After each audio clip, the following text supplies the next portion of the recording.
ఒకప్పుడు హత్యలు చేయడానికి సపరేట్ గా కొందరు వ్యక్తులు ఉండేవారు. డబ్బులు తీసుకొని హత్యలు చేసేవారు. కానీ ఇప్పుడు ట్రెండ్ మారిపోయింది. హత్యలు చేసేవారు కూడా మామూలు మనుషులతో కలిసిపోయి బ్రతికేస్తున్నారు. హత్య విషయం బయటపడేదాకా హత్య చేసింది వీళ్లే అని అవాక్కయ్యేలా నటించేస్తున్నారు. హత్యలు చేసేవారిని ఆదర్శంగా తీసుకున్నారో లేక చంపడానికి వాళ్ళని వీళ్ళని అడగటం ఎందుకని హత్యలు చేయటం తమకు తమే నేర్చుకున్నారో కానీ మూడో కంటుడికి తెలియకుండా మూగజీవాలను చంపే మాదిరిగా చంపేస్తున్నారు. గౌరవ్ కతియార్ దక్షిణ గోవాలోని కొల్వాలో మారియట్ ఇంటర్నేషనల్ నిర్వహించే లగ్జరీ హోటల్లో మేనేజర్ గా పనిచేస్తున్నాడు. ఈ గౌరవ్ లక్నోకి చెందిన వాడైన గోవాలో మేనేజర్ గా చేస్తూ లక్నోలో ఉండే దీక్షా గంగ్వార్ ని ఓ సంవత్సరం క్రితం పెళ్లి చేసుకున్నాడు. అయితే వీరి పెళ్లి బంధం ఎక్కువ కాలం సాఫీగా సాగలేదు. కారణం ఈ గౌరవ్ పెళ్లైన కొంతకాలానికే మరో మహిళతో ఎఫైర్ పెట్టుకున్నాడు. ఆమె మోజులో పడిపోయి భార్య దీక్షను దూరం పెట్టాడు. పైగా ఆమెను వదిలించుకోవాలని ఎన్నో రకాలుగా ప్రయత్నించాడు. దీక్షను సైడ్ చేసేసి ప్రియురాలతో సెటిల్ అయిపోవాలని అనుక్షణం భార్యతో గొడవ పడేవాడు. భర్త గొడవ పడ్డ ప్రతిసారి దీక్ష అతనెందుకు ఇలా చీటికి మాటికి గొడవ పడుతున్నాడో, తననెందుకు దూరం పెడుతున్నాడో తెలుసుకోవాలనుకుంది. భర్త ప్రతి మూమెంట్ ని గమనిస్తూ అతని ఫోన్ ని ఓ కంట కనిపెట్టింది. ఆ ప్రాసెస్ లోనే భర్తకు ఓ యువతి దగ్గర నుండి కాల్స్ మెసేజెస్ వస్తున్నాయని తెలుసుకుంది. ఆ నెంబర్ ని తన ఫోన్ లో సేవ్ చేసుకుని ఆ నెంబర్ కి కాల్ చేసింది. అవతల నుండి ఓ మహిళ మాట్లాడుతూ ఉండటంతో గౌరవ్ ఆ యువతితో ఎందుకు తరచుగా మాట్లాడుతున్నాడా అని భర్తపై డౌట్ పడింది. అప్పటి నుండి భర్తకు అనుమానం రాకుండా అతని ఫోన్ ని చెక్ చేస్తూ చివరికి భర్త గౌరవ్ ఆ యువతితో ఎఫ్ఐఆర్ పెట్టుకున్నాడని తెలుసుకుంది. ఆ విషయం తెలుసుకున్న తర్వాత దీక్ష క్షణం కూడా ఆగలేదు. వెంటనే ఆ విషయం గురించి భర్తను నిలదీసింది. తన సీక్రెట్ మొత్తం భార్య దీక్షకు తెలిసిపోయిందని గౌరవ్ కూడా ఓపెన్ అయిపోయాడు. ఆమె నా ప్రేయసి అని, ఆమెతోనే నా జీవితం, నువ్వు పేరుకే నా భార్యవి, నా మనసులో మాత్రం ఆమె నా భార్య అని చెప్పాడు. తాళి కట్టిన తనని పక్కన పెట్టుకుని ప్రియురాలిని భార్యగా ఊహించుకుంటున్న భర్తపై కోపం పెంచుకుంది దీక్ష. మర్యాదగా నీ ప్రియురాలిని వదిలేస్తావా, లేకపోతే నీ సీక్రెట్ అందరికీ చెప్పి నీ పరువు తీసి నీకు బుద్ధొచ్చేలా చేయమంటావా అని భర్తకు ఎదురు తిరిగింది. ఒక్కసారిగా భార్య ఎదురు తిరగటంతో గౌరవ్ కూడా రెచ్చిపోయాడు. మనసులోనే తనకు రివర్స్ అవుతున్న తన భార్య దీక్షను చంపేసి తన సీక్రెట్ బయటపడకుండా తనకు ఏ అడ్డు లేకుండా చేసుకోవాలనుకున్నాడు. తన ప్లాన్ లో భాగంగానే అప్పటిదాకా భార్య అంటే ఒంటికాలిపై లేచే గౌరవ్ కాస్త భార్యపై ప్రేమ కురిపించడం మొదలుపెట్టాడు. భర్తలో వస్తున్న మార్పు చూసి దీక్ష సంతోషించింది. ఇన్నాళ్లు తన నిరీక్షణ ఫలించిందనుకుంది. తన భర్త ప్రేయసి మైకం నుండి బయటపడి తనతో ప్రేమగా ఉంటున్నాడనుకుంది. అలా కొన్నాళ్ల పాటు గౌరవ్ తనని తన భార్య నమ్మేదాకా తన ప్లాన్ ని కంటిన్యూ చేశాడు. భార్య పూర్తిగా తనని నమ్మిందని తెలుసుకున్నాక అసలు మ్యాటర్ లోకి దిగాడు. ఆ క్రమంలోనే భార్యను చంపాలని జనవరి 19 శుక్రవారం రోజున భార్య ఉదయం నిద్ర లేవగానే మనిద్దరం ఈ రోజు బీచ్ కి వెళ్లి సరదాగా గడిపొద్దామన్నాడు. సంతోషంగా సరే అంది దీక్ష. భర్త వెంట ఆనందంగా గోవాలోని కబోడి రామ బీచ్ కి వెళ్ళింది. వీరు వెళ్లేసరికి ఆ బీచ్ లో చాలా మంది పర్యాటకులు వచ్చారు. వాళ్లతో పాటు ఈ ఇద్దరు కూడా బీచ్ లో సరదాగా గడుపుతున్నారు. అలా మధ్యాహ్నం అయింది. సరిగ్గా టైం 3:45 అవుతూ ఉండగా ఇంతలో గౌరవ్ అలా కొద్దిగా నీళ్లలో నడుచుకుంటూ ముందుకు వెళదామన్నాడు. అయితే భార్య దీక్ష ఆల్రెడీ మనం నీళ్లలో దిగి కొంత దూరం వచ్చాం, మరింత దూరం పోతే లోతు ఎక్కువయ్యి మనం మునిగిపోతామేమో అంది. కానీ గౌరవ్ మాత్రం వినలేదు. కొంచెం ముందుకు వెళితే ఏం కాదులే అంటూ పద వెళ్దామని భార్య చెయ్యి పట్టుకున్నాడు. అలా భార్యాభర్తలిద్దరూ చెయ్యి పట్టుకొని బీచ్ లో ముందుకు వెళ్లారు. అయితే వీరిద్దరూ అలా చేతులు పట్టుకొని నీళ్లలోకి వెళ్తుండటం ఆ బీచ్ లో ఉన్న మిగిలిన పర్యాటకులు చూశారు.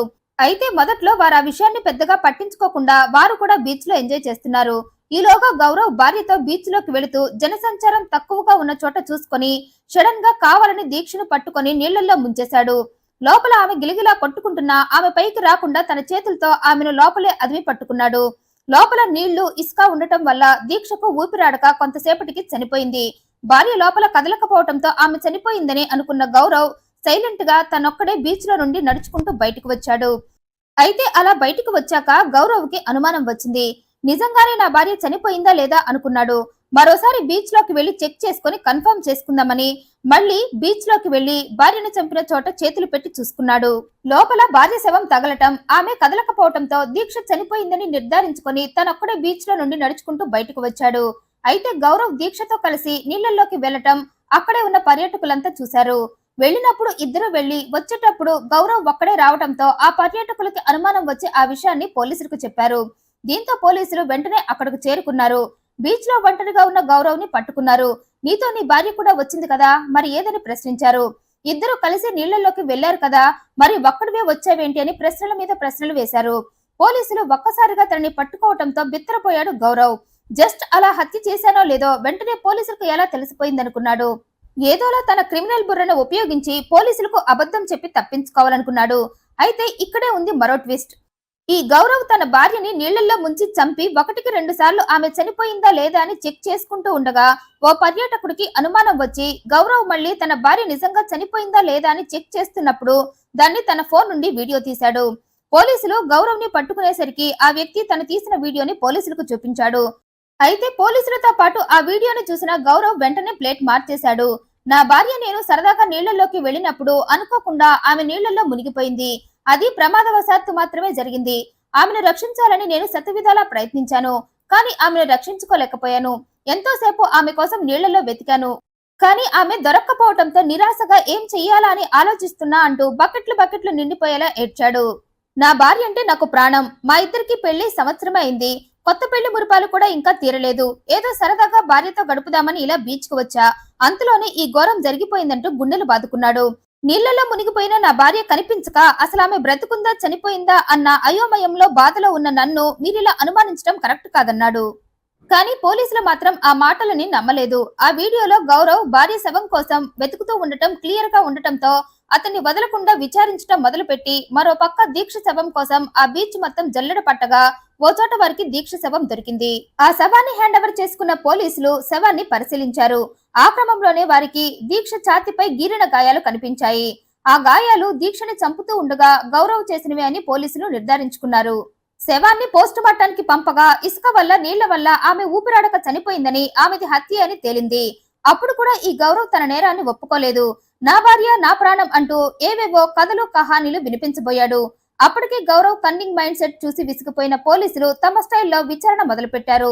శుక్రవారం మధ్యాహ్నం 3:45కి భార్యని చంపితే శనివారం మధ్యాహ్నానికి నిజం ఒప్పుకున్నాడు గౌరవ్.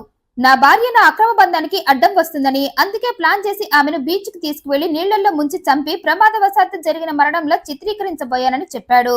నా భార్యను నీళ్లలో ముంచినప్పుడు ఆమె పైకి రావాలని ప్రయత్నించిందని, ఆ క్రమంలోనే ఆమె పైకి రాకుండా నేను నా 2 చేతులతో ఆమెను అదిమి పట్టుకున్నానని, అయినా ఆమె పైకి రాబోయిందని, అప్పుడే నేను నా భార్య శరీరాన్ని గట్టిగా పట్టుకున్నానని, ఆ ప్రాసెస్ లోనే దీక్ష ఛాతీ మీద నా గోరు గీతలు పడ్డాయని చెప్పాడు. గౌరవ్ చేసిన ఈ పనిపై మీ అభిప్రాయాన్ని కమెంట్ రూపంలో తెలియజేయండి. మరింత ఇంట్రెస్టింగ్ అండ్ జెన్యూన్ ఇన్ఫర్మేషన్ కోసం ఈ వీడియోను లైక్ చేయండి, షేర్ చేయండి, మా ఛానల్ సబ్స్క్రైబ్ చేయండి. Thanks for watching.